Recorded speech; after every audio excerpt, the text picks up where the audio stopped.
Study IQ IAS, आपका selection हमारा mission. ये वाला पार्ट देख रहे हैं आप, ये है भारत का north east part. Mainland India के किसी बच्चे से आप अगर महाराष्ट्र, तमिलनाडु, केरला, गुजरात के बारे में पूछेंगे, वो मे भी आपको बता दे। लेकिन अगर आप उससे पूछेंगे नागालैंड कहाँ है, मिजोरम कहाँ है, अरुणाचल प्रदेश कहाँ है, वो नहीं बता पाएगा। वो अगर बहुत ज़्यादा विद्वान होगा तो उसको नॉर्थ ईस्ट वाला पार्ट जरूर पता होगा, लेकिन इस एरिया के डिटेल के बारे में कि नागालैंड कहाँ है, मणिपुर कहाँ है, ये नहीं बता पाएगा। इसके पीछे का कारण एक ही है कि हमने इस रीजन को अपने देश के नक्शे में जगह तो दे दिया है, पर अपने दिल में नहीं। और इसके पीछे का रीज़न है कि हमने अटेंशन दिया ही नहीं, उनकी चैलेंजेस को, उनकी प्रॉब्लम्स को, उनकी इनसिक्योरिटी को कभी जानने की कोशिश ही नहीं की है। हमने उसको बॉर्डरिंग एरियाज़ की तरह ट्रीट किया है। लेकिन अब इस रीजन के लिए ये सिचुएशन बदलने वाला है। और इस सिचुएशन, अब ये जो नॉर्थ ईस्ट रीजन है वो इंडिया का सिंगापुर बनने वाला है। क्यों मैं कह रहा हूं ऐसा? क्योंकि 23-24 तारीख को न्यू दिल्ली के भारत मंडपम में जो the rising north east summit हुआ था, इसमें प्राइम मिनिस्टर मोदी ने इस समिट का उद्घाटन किया और ये बड़े बड़े इंडस्ट्रियलिस्ट को अपने साथ लेके आए। और जिन इंडस्ट्रियलिस्ट जैसे कि अंबानी, अडानी, वेदांतु, इन्होंने बहुत बड़े बड़े अनाउंसमेंट किए हैं।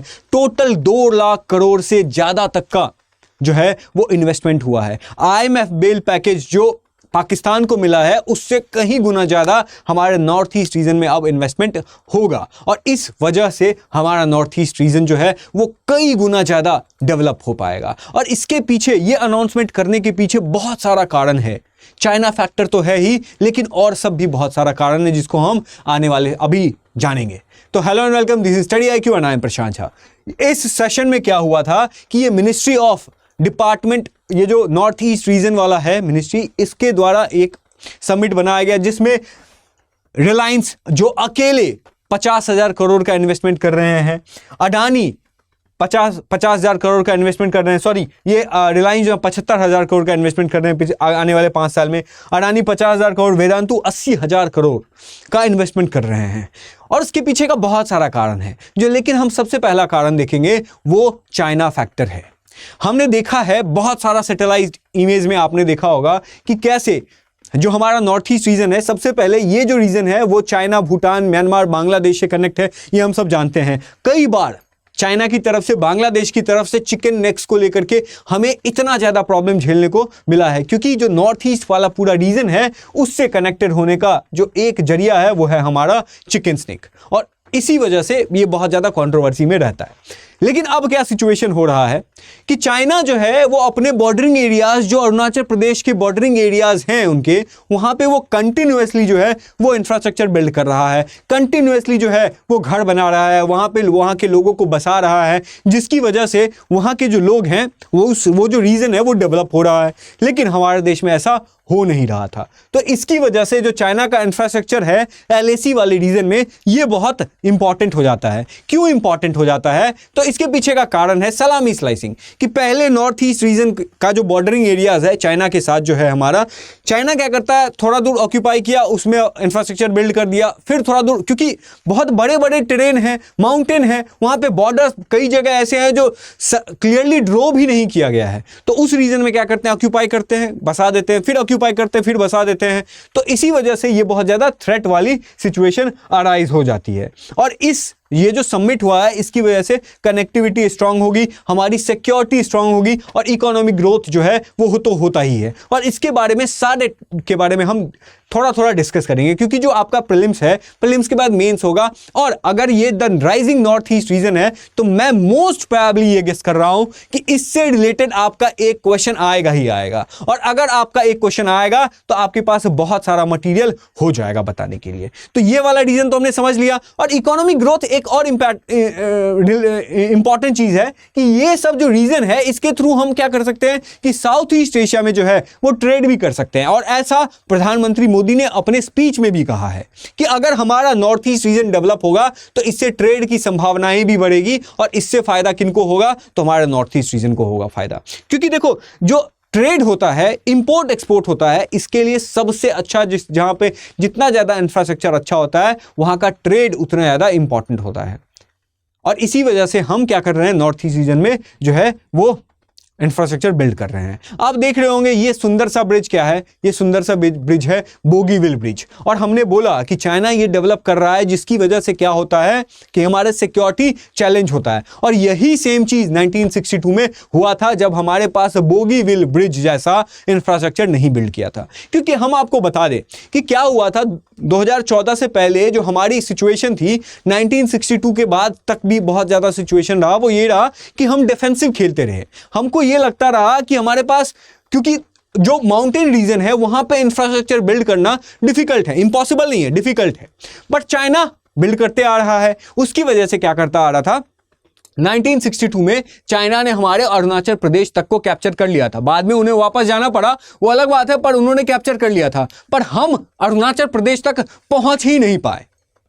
रीजन इसके पीछे ये था कि हमारे पास रोड नहीं था, हमारे पास कनेक्टिविटी नहीं थी, और इसकी वजह से हमारे ट्रुप्स जो हैं वो अरुणाचल प्रदेश तक, हम अपने बॉर्डर तक नहीं पहुंच पाए।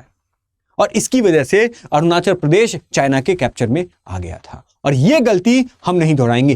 कारण इसके पीछे यह है कि हम डिफेंसिव अप्रोच अपनाते थे। हम सोचते थे कि जो चाइना है ना, हम उसको कुछ ज्यादा ही पावरफुल समझ लेते थे। जो मानसिकता धीरे धीरे चेंज हुई और अब हम कंप्लीटली जो है नॉर्थ ईस्ट के डेवलपमेंट को लेके आगे बढ़ रहे हैं। कितने सारे टनल्स हमने बनाए हैं, कितना सारा ब्रिज बनाया है, और इसके पीछे का इंटेंशन एक ही है कि जो मेनलैंड इंडिया है उससे नॉर्थ ईस्ट का कनेक्टिविटी बहुत ज्यादा बढ़े। चाहे वो नॉर्थ ईस्ट में रोड्स की कमी होती थी, रेलवेज की कमी होती थी, अब वो सिचुएशन जो है वो धीरे धीरे बढ़ रहा है। क्या हुआ है कि 2014 में हमने एक्ट ईस्ट पॉलिसी को कुछ ज्यादा ही सीरियसली लिया, जिसकी वजह से 6 लाख करोड़ तक का 2014 से लेके अब तक जो है इन्वेस्टमेंट हुआ। और जो रोड है वो पहले के कंपैरिजन में अब डबल हो गया है। मतलब पहले सिर्फ 8,000 किलोमीटर रोड था नॉर्थ ईस्ट रीजन में, लेकिन अब 16,000 जो किलोमीटर है वो रोड बन गया, मतलब डबल हो गया है। पहले एयरपोर्ट जो है वो बहुत कम होते थे, मिनिमल होते थे, अब 18 एयरपोर्ट्स टोटल हमारे 7 सिस्टर्स के पास हैं। और ये इसीलिए हो पाया है क्योंकि हम अब सीरियस हैं अपने नॉर्थ ईस्ट रीजन को लेके। और देखिए अब एक एक करके समझते हैं। अंबानी ने क्या इन्वेस्टमेंट का प्रॉमिस किया। उन्होंने बोला है कि हम अगले 5 साल में 75,000 करोड़ का इन्वेस्टमेंट करेंगे, और हम वो इन्वेस्टमेंट करेंगे ग्रीन एनर्जी के ऊपर में। ग्रीन एनर्जी क्यों? ताकि वो जो एनवायरमेंट है वो डैमेज ना कर पाए। उसके बाद हम जियो 5G कनेक्शन एस्टैब्लिश करेंगे, ताकि जो हमारा कनेक्शन है, ताकि जो नॉर्थ ईस्ट रीजन के लोग हैं उनकी कनेक्टिविटी बाकी के मेनलैंड इंडिया तक हो पाए। और 90% जो कनेक्शन है उनका ऑलरेडी एस्टैब्लिश हो गया है, लेकिन और ज्यादा वो बढ़ाएंगे। और देखिए इससे ये सिचुएशन होगा, AI तो बढ़ ही रहा है, एग्रीकल्चर तो बढ़ ही रहा है, ताकि जो वहां के जो लोग हैं जिनको मतलब दिक्कत, उनका लाइफस्टाइल, बाकी मेनलैंड इंडिया के लोगों का लाइफस्टाइल बेटर हो रहा है जियो 5G की वजह से, AI की वजह से, लेकिन वहां के लोगों को ये लाइफस्टाइल बेटर हो ही नहीं पा रहा है, क्योंकि उनको स्कूल एक्सेस करना, जो सबसे ज्यादा मेडल्स लाके देता है वो वहां पे ओलंपिक व्यवस्था नहीं है। और इस तरह से अगर हम ये करेंगे तो क्या हो जाएगा कि 25 लाख लोगों तक डायरेक्टली और इनडायरेक्टली जॉब मिलेगा, जिसकी वजह से वहां के लोगों को अगर रोजगार मिलेगा तो वहां के लोग अपनी लाइफस्टाइल बेटर कर पाएंगे। और अगर उनकी लाइफस्टाइल बेटर हो पाएगी तो इससे पूरा इंडिया का जो GDP है वो भी बेटर हो पाएगा। उसके बाद अडानी ने 1 लाख करोड़ तक का इन्वेस्टमेंट किया है, जिसमें 50 लाख करोड़ वो पहले ही इन्वेस्ट कर चुके हैं और 50,000 करोड़ जो है वो अब इन्वेस्ट करेंगे। उन्होंने भी ग्रीन एनर्जी, रोड्स के ऊपर में, डिजिटल इंफ्रास्ट्रक्चर बिल्ड करने में उन्होंने जोर दिया, लॉजिस्टिक्स। उसके बाद इससे भी लोकल जॉब्स क्रिएट होगा। वेदांतु ने भी सेम किया है, उन्होंने ऑयल एक्सप्लोरेशन में किया है। देखो क्या होता है कई बार कि नॉर्थ ईस्ट रीजन में इतना सारा mineral rich north east region है, वेनेडियम पाया जाता है, लिथियम पाया जा सकता है, उसके बाद ये ग्रेफाइट पाया जा सकता है, लेकिन हम कभी एक्सट्रैक्ट ही नहीं करते हैं, क्यों? हम सर्वे ही नहीं करते हैं। क्यों चाहता है अरुणाचल प्रदेश को चाइना कैप्चर करना? क्योंकि वहां पे वेनेडियम पाया जाता है। क्यों चाहता है चाइना हमारे जम्मू एंड कश्मीर को कैप्चर करना? क्योंकि वहां पे लिथियम पाया जाता है। और हम क्या कर रहे हैं, हमारे पास इतना मिनरल रिच रिसोर्स वाला एरिया है और हम उसमें सर्वे ही नहीं करते हैं, हम उसमें इन्वेस्टमेंट ही नहीं करते हैं। अगर हम इन्वेस्टमेंट करेंगे तो हमें पता चल पाएगा कि फलाने जगह पे ये वाला मिनरल पाया जाता है और फलाने जगह पे ये वाला मिनरल पाया जाता है, जिसकी वजह से अगर वो मिनरल होगा तो हम एक्सपोर्ट तो कर ही पाएंगे, और साथ में जो इंडिया का मैन्युफैक्चरिंग इंडस्ट्री है, जो हमारा मेक इन इंडिया कॉन्सेप्ट है, वो और ज्यादा बेटर होगा। जो हम लिथियम अभी चाइना से मंगा रहे हैं वो मंगाने की जरूरत नहीं पड़ेगी। जो वेनेडियम आने वाले टाइम पे हम दूसरे देश से मंगाएंगे वो हमें मंगाने की जरूरत नहीं पड़ेगी। क्यों? क्योंकि वो हमारे ही देश में इतना सारा, इंडिया एक ऐसा देश है जहां पे हर तरह का लैंडफॉर्म पाया जाता है, चाहे वो पहाड़ हो, चाहे वो ओशन हो, चाहे वो एग्रीकल्चरल लैंड हो। सब चीजों में इंडिया के पास वो टेरिटरी, उस तरह की लैंडफॉर्म अवेलेबल है और इससे भी 1 लाख लोगों तक का जो है वो रोजगार मिलेगा। अब देखो, ये सारी चीजें तो हम बात कर रहे हैं, लेकिन अगर ये इन्वेस्टमेंट अच्छा होगा तो इससे बेटर क्या चीज हो सकती है? बेटर की तो बात हमने कर लिया, लेकिन क्या नॉर्थ ईस्ट रीजन का पोटेंशियल है? तो किस चीज में पोटेंशियल है? सबसे इंपॉर्टेंट जो पोटेंशियल है, ट्रेड तो है ही, इसके बारे में हम बात करेंगे। टूरिज्म के बारे में बात कर लेते हैं कि हमारा नॉर्थ ईस्ट रीजन, हम नॉर्वे की तारीफ करते हैं, हम स्वीडन की तारीफ करते हैं, हम स्विट्जरलैंड की तारीफ करते हैं, लेकिन नॉर्थ ईस्ट रीजन में कोई जाता ही नहीं है। हमारे देश के लोग भी थाईलैंड जाते हैं, हमारे देश के लोग भी स्विट्जरलैंड जाते हैं, लेकिन नॉर्थ ईस्ट कोई नहीं जाता है। कारण क्या है? तो कारण यह है कि हमने नॉर्थ ईस्ट रीजन को जाना ही नहीं है। इतना ब्यूटीफुल जगह है कि इवन मैं भी नहीं गया हूं, लेकिन मुझे पता है, क्योंकि मैं एस्पिरेंट रहा हूं, क्योंकि मैंने पढ़ा है अपने नॉर्थ ईस्ट रीजन को, तो मुझे पता है। ये देखो यार, कितना ब्यूटीफुल जगह है यार, ये लोकटक लेक है। इतना ब्यूटीफुल जगह तुमने और कहीं देखा होगा? लगता है कि यहां पे बैठ करके, इस जगह पे बैठ करके निहारता रहूं। और मेरा भी यही प्लान है, मैंने बोला है कि अगर मैं आप लोगों को ना दिखूं ना, तो आप मुझे नॉर्थ ईस्ट रीजन में ढूंढना, वहीं मैं आपको मिलूंगा। क्योंकि अगर शांति कहीं है तो हमारे नॉर्थ ईस्ट रीजन में है। ये देखो यार, इतना ब्यूटीफुल हमारा अरुणाचल प्रदेश है, लेकिन लोग जानते ही नहीं है। लोग रशिया जाते हैं, लोग जाते हैं स्विट्जरलैंड। ये देखो, इतना ब्यूटीफुल सा जगह है, लोकटक लेक है, गैंगटॉक है, इतना ब्यूटीफुल जगह है। मतलब सीनिक व्यू तो है ही, शांति है ही, मतलब स्पिरिचुअल कनेक्शन भी है यहाँ पे। हर तरह की सुविधा यहाँ पे है। आपका जो, चाहे आप घूमने के पर्पस से जाओ, चाहे आप स्पिरिचुअलिटी के कनेक्शन से जाओ, चाहे आप ऐसे ही लीजर एक्टिविटी करने के लिए जाओ, हर एक्टिविटी जो है नॉर्थ ईस्ट रीजन में हो सकता है। बस हम नहीं जाते हैं क्योंकि हमें पता ही नहीं है कि नॉर्थ ईस्ट हमारा इतना ब्यूटीफुल है, और ना सरकार कह पाती है लोगों से। और अगर हम ही नहीं जाएंगे हमारे नॉर्थ ईस्ट रीजन में, तो हम कैसे एक्सपेक्ट करेंगे कि वहां की टूरिज्म सेक्टर और अच्छी होगी? हम कैसे एक्सपेक्ट करेंगे कि यूरोप से लोग आएंगे घूमने, रशिया से लोग आएंगे घूमने? गोवा भी आज इसीलिए फेमस हुआ है क्योंकि रशियंस जाते थे गोवा, इसीलिए हम भी जाने लगे गोवा।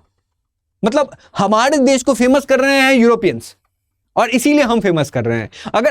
अगर हम करें, नॉर्थ ईस्ट जाए, वहां के फोटोज को ले, शॉर्ट्स बनाए, और ये वर्ल्ड वाइड फेमस होगा, वर्ल्ड से भी लोग आएंगे, टूरिज्म इतना ज्यादा बेटर होगा।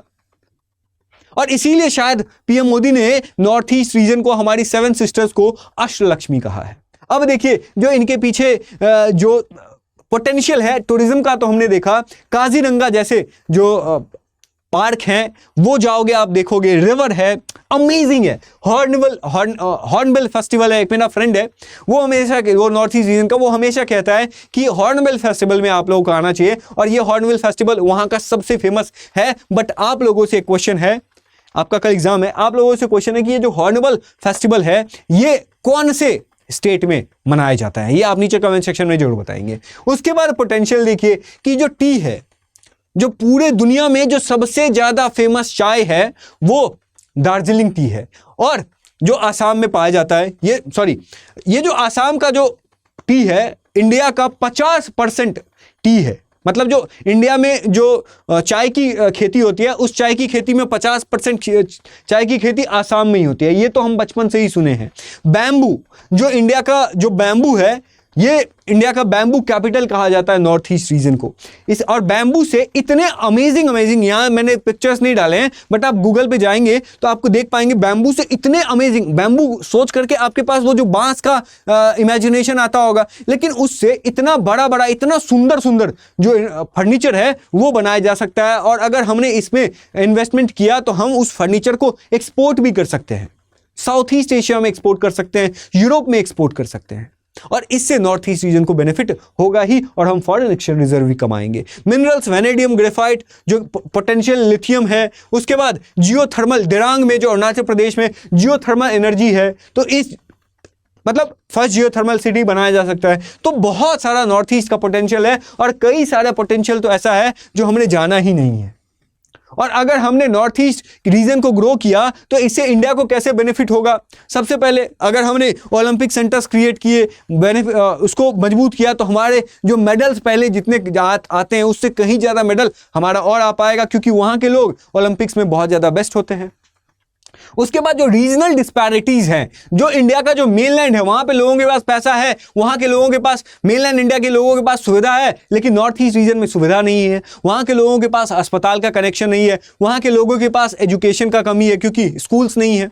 तो इससे रीजनल डिस्पैरिटीज जो है वो भी कम हो जाएगा। उसके बाद जीडीपी को जो हेल्प मिलेगा वो तो मिलेगा ही। उसके बाद ये जो नॉर्थ ईस्ट है वो हमारा ट्रेड गेटवे हो सकता है। साउथ ईस्ट एशिया से अभी हम ट्रेड कैसे करते हैं? हम अभी जो साउथ ईस्ट एशिया शिप से करते हैं, ओशन के थ्रू करते हैं, लेकिन अब अगर हमारा नॉर्थ ईस्ट बेटर हो जाएगा तो हम साउथ ईस्ट एशिया से बॉर्डर एरियाज के थ्रू हम ट्रेड कर सकते हैं। मिनरल्स तो है, क्लीन एनर्जी के लिए ओलंपिक सेंटर्स तो बनेंगे ही। उसके बाद देखिए अब इसके साथ साथ डेवलपमेंट हो रहा है, लेकिन चैलेंजेस भी आता है, क्योंकि हमारा जो हमेशा से इंटेंशन रहा है वो क्या रहा है कि आइदर इट इज नर्चर और इट इज नेचर। नर्चर मतलब डेवलपमेंट, या डेवलपमेंट करेंगे तो नेचर डिस्ट्रॉय होगा ही, या नेचर को कंजर्व करेंगे तो डेवलपमेंट नहीं होगा। लेकिन अब ये मेंटालिटी चेंज हो जाएगी।